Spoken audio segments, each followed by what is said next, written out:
Sir किस तरह की कार्रवाई की गई है? नहीं, जैसे मुखबिर खास से हमको इन्फॉर्मेशन मिली थी कि एक गाड़ी है और गाड़ी का नंबर है HR702929। तो गाड़ी को हमने राउंड अप कर लिया और हमें खबर मिली थी उसके अंदर बड़े तौर पे नशीली गोलियों का कारोबार है। बड़े तौर से नशीली गोलियां उसके अंदर प्राप्त होंगी आपको। तो हमने उस चीज़ को राउंड अप कर लिया। तो वहाँ उसका ड्राइवर मिला, मंगत सिंह उसका ड्राइवर था। और मंगत सिंह से पूछताछ भी उसने बताया कि Deep traders medical agency Bharatnagar Sirsa, जिसके मालिक अरविंदर सिंह पुत्र बोड़ा सिंह हैं, उनकी दवाइयाँ हैं। तो फिर हमने मालिक को वहीं पे बुला लिया और अपने DCO साहब सुनील जी को वहाँ पे बुला लिया और वहाँ 2,70,000 नशीली गोलियाँ मिली जो नशे के काम में प्रयोग होती है, जिसमें से 2,16,000 टेम्पेडोल और बची हुई 54,000 गोलियां प्रेगबैलिन कैप्सूल थे, जो एक नशे का अल्टरनेट है। इस तरीके से हमने ये नशा तस्करों के ऊपर एक शिकंजा कसा है। तो नशा तस्करों से, नशे से हटकर अब लोग गोलियों पे आ गए हैं, तो अब हम इनको भी सलाखों के पीछे देंगे।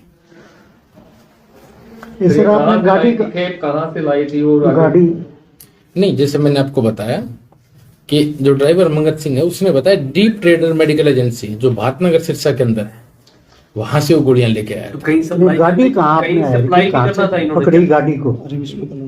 गाड़ी तो हरि विष्णु कॉलोनी से हमने गाड़ी पकड़ी थी। होंडा अकॉर्ड गाड़ी थी और जिसका नंबर मैंने आपके साथ शेयर कर दिया है HR702929। सर कौन लोग हैं जो इस तरह के संलिप्तता पाई गई है? आरोपी कौन लोग हैं? नहीं, आरोपी तो ये डीप ट्रेडर मेडिकल एजेंसी वाले हैं, अरविंदर सिंह पुत्र बोला सिंह, जिनकी एजेंसी में से, जिनके मेडिकल स्टोर में से ये दवाइयाँ लाई जा रही थी। तो इन लोगों की संलिप्तता पाई गई इसके अंदर। तो सप्लाई के लिए आगे कहाँ जा रही थी गोली?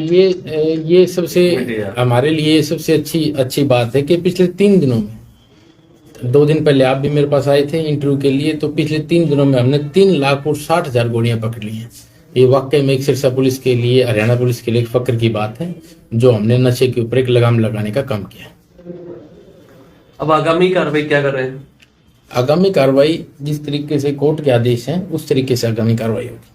नहीं, कोई FIR भी कर रहे हैं अभी? नहीं, इन DCO साहब के हवाले हमने गोलियां कर दी हैं। अब DCO साहब की अगली कार्रवाई है वो जिस तरीके से इसको केस को आगे बढ़ाएंगे। तो सर जिस तरह से आपने बताया कि ये नशे का अल्टरनेट है, जी। तो इसमें क्या NDPS नहीं बनता इस मामले को लेकर? नहीं, एक्चुअल में इन गोलियों के अंदर NDPS नहीं बनने लग रहा है। जो मैंने 83,000 जो अभी 2 दिन पहले जो गोलियां पकड़ी थी उसके अंदर कुछ गोलियां NDPS की थी, तो इसके अंदर NDPS नहीं बन रहा किसी गोली का। तो सर इसमें जल्दी जमानत नहीं हो जाएगी व्यक्ति की, जो आरोपी है, जो NDPS? जी, ये तो कानून का काम है। जी। कानून कोई चीज देखेंगी और जो भी जितनी भी मैक्सिमम से मैक्सिमम सजा होगी, मैं यही उम्मीद करता हूँ कि जो आदमी अंदर कन्विक्ट होगा उसको मैक्सिमम से मैक्सिमम सजा होगी। तो जिस तरह से जो ड्रग डिपार्टमेंट है, जो हेल्थ डिपार्टमेंट की ब्रांच है, वो ये इन पे कार्रवाई करते हैं, तो आपको नहीं लगता कि उनकी कहीं ना कहीं नेग्लिजेंसी है कि इतनी बड़ी खेप है, वो पानीपत से चल के सिरसा पहुंच के बीच में किसी ने कोई नहीं रोका, आराम से आसानी से पहुंच जाती है सिरसा में?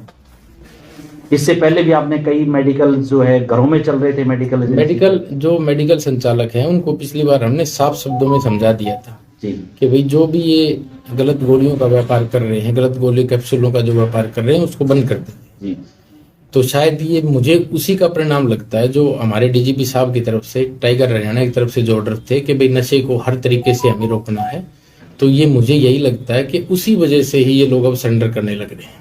तो अब पुलिस पूरी तरह से निगरानी में है कि किस मेडिकल पे कितना नशा बिक रहा है, कि उनकी जो है अधिकारियों के साथ जो है रेड करेंगे? मैं आप सबको इस बारे में इंश्योर कर देना चाहता हूँ। जी। SP साहब ने कई बार हमारे यहाँ मीटिंग भी ले चुके हैं। मेडिकल संचालकों से हमारे SHO टाइम टू टाइम पे मिलते रहते हैं। उनको बार बार ये चीज समझा दिया है कि भाई अगर आपके पास ये ऐसी चीजें मिली हैं, जो भी गोलियां बैंड सब्सटेंस है जो नशे के बारे में यूज होती हैं, अगर आपके सामने, अगर आपके मेडिकल पे वो नशीली दवाइयां बिकती है या हमें कोई शिकायत मिल जाती है, आपसे कोई प्राप्ति हो जाती है, तो आपका मेडिकल भी सील किया जा सकता है। तो इसलिए उन चीज़ों को अब उन्होंने सीरियसली ले लिया है। तो मुझे उम्मीद यही है कि अगली बारी इतनी बड़ी हमको नहीं मिलेगी। क्योंकि जिस तरीके से उनके अंदर डर का माहौल है, लोग नशे से दूर भाग रहे हैं, कहीं पुलिस पकड़ ना ले, तो इस तरीके से पुलिस की एक अच्छी उपलब्धि मानता हूँ। सर एक और बड़ा सवाल है कि जब भी मेडिकल स्टोर पे इस तरह की जो गोलियां जो नशे जो पकड़ा जाता है यानी कि, तो एक आमजन में एक माहौल ये होता है, आमजन के लोगों की एक आवाज है, यानी कि उसको ये समझ सकते हैं कि ये एक्चुअल में बनती तो ये फैक्ट्रियों में ये गोलियां, ये पत्ता मिलता है या जैसे भी जो भी चीजें आती है, हिमाचल प्रदेश में, बद्दी में, चंडीगढ़ में बहुत सी ऐसी फैक्ट्रियां हैं जो ये एंटीबायोटिक दवा इसके साथ साथ ये जो साल्ट मिला करके जो नशे का जो बढ़ाती है, तो क्या उन फैक्ट्रियों को बंद नहीं किया जा सकता, या कोई इस तरीके का कोई बड़ा एक्शन लिया जाए कि उनके संचालकों के खिलाफ, या जो लाइसेंस लेते हैं हेल्थ डिपार्टमेंट से, किस एवज में लाइसेंस लेते हैं, फिर वो बढ़ाते क्या है, उनको सील किया जाए ताकि ये नशा मेडिकल तक पहुंचे ही ना। आपको एक चीज मैं क्लियर कर देता हूँ, हर चीज के अंदर नशा है जी। जैसे आयोडेक्स, जैसे मैं खिलाड़ी हूँ तो हमें कोई भी चोट लग जाती है तो हम आयोडेक्स लगाते थे, आप सभी को भी कोई चोट लग जाती है तो आयोडेक्स लगाते थे। अब मुझे ये भी पता है कि आयोडेक्स से भी नशा होता है, तो क्या हम आयोडेक्स को बंद कर सकते हैं? वो सरकार का काम सोचने का है, और सरकार इसके प्रति बहुत सतर्क है। जिन जिन चीजों के अंदर सरकार को लगता है कि ये चीजें नशे के अंदर ज्यादा चीजें हो रही हैं, सरकार उसको ऑटोमेटिक तौर पे पाबंद कर रही है। हर चीज के दोनों पहलू हैं, जैसे फेविक्विक है उससे भी लोग नशा करते हैं, आयोडेक्स उससे भी लोग नशा करते हैं, और भी विभिन्न तरीके की लोशन है उससे भी उससे भी करते हैं। तो लेकिन वो तो डेली मर्रा की चीजें हैं ना, उसको आपको देखना पड़ेगा आप उनको किस लाइन पे आप उसको यूज कर रहे हैं। सिर्फ साहब पिछले 3 दिन में 3,60,000 नस्ली गोलियां पकड़ी हैं जी, इसकी बात क्या कर रहे थे जी? काम तो उनका है ना वैसे? नहीं, काम उनका नहीं है, काम मेन पुलिस का है। भाई पुलिस का काम है कि भाई उनको काबू करके उनके हवाले करना, तो हमने तो अपना काम कर दिया, अब ड्रग्स विभाग अपना काम करेगा, जिस तरीके से उनको सजा होगी या जो भी जुर्माना होगा वो ड्रग्स विभाग का काम है।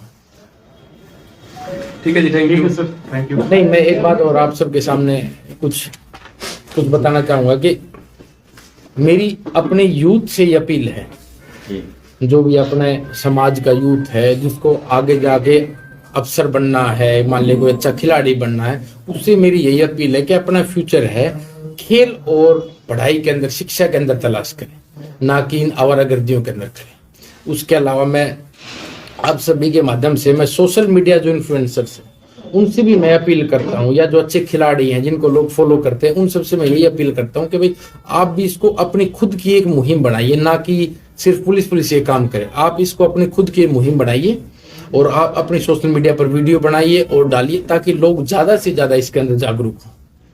और मैं आप सभी मीडिया साथियों के उससे आग्रह करता हूं कि इस चीज को ज्यादा फैलाएं ताकि लोग नशे के बारे में जागरूक हों। उसके बाद मेडिकल संचालक जो नशे में प्रयोग होने वाली गोलियां हैं उनसे भी मेरा ये है कि वो इस गोली को ना बेचे, नहीं पुलिस आपको अंदर कर देगी। और ये नशे की तरफ जब भी आया क्योंकि पुलिस ने NDPS के ऊपर शिकंजा कसा है। जैसे हम डेली जो चिट्टा पकड़ रहे हैं या अफीम पकड़ रहे हैं या भुक्की पकड़ रहे हैं या स्मैक पकड़ रहे हैं, हम डेली उन चीजों को पकड़ रहे हैं, तो अब नशा तस्करों के पैर टाइट हो चुके हैं। उनको लगता है कि हम नशे को नहीं बेच पाएंगे, इसलिए अपना काम धंधा बढ़ाने के लिए गोलियों को आगे प्रोत्साहन करें, क्योंकि ये गोलियां आसानी से मेडिकलों पे मिल जाती है। परंतु तो पुलिस का इसके ऊपर पैनी नजर है, हम इन चीजों को छोड़ेंगे नहीं। सरकारी नौकरी चाहिए, चलो ICS। 1 साल की फीस 6,000 रुपए। हमारे रहते आप बेरोजगार क्यों हैं? सरकारी नौकरी की सबसे अच्छी तैयारी, सबसे अच्छे अध्यापक, सबसे कम फीस, हरियाणा का नंबर 1 कोचिंग सेंटर ICS। संजीवनी अस्पताल, बाल एवं शिशु रोग, general surgery, plastic surgery, neuro surgery, नेत्र रोग, फिजियोथेरेपी, स्त्री एवं प्रस्तुति रोग, हृदय एवं शुगर रोग, हड्डी एवं जोड़ रोग, कार्डियोलॉजी, दंत रोग, इमरजेंसी चिकित्सक सुविधाओं में एक भरोसेमंद नाम है। ICU, NICU, cath lab, hair transplant, private कमरे, urology, CT scan, laparoscopy, accident, trauma, heart attack, जले का इलाज, डायलिसिस की सुविधाएं उपलब्ध हैं। सभी मरीजों को खाना फ्री दिया जाता है। आयुष्मान भारत हरियाणा सरकार और रिटायर्ड फौजी भाइयों के इलाज, इंश्योरेंस और TPA पैनल पर सभी सुविधाएं उपलब्ध।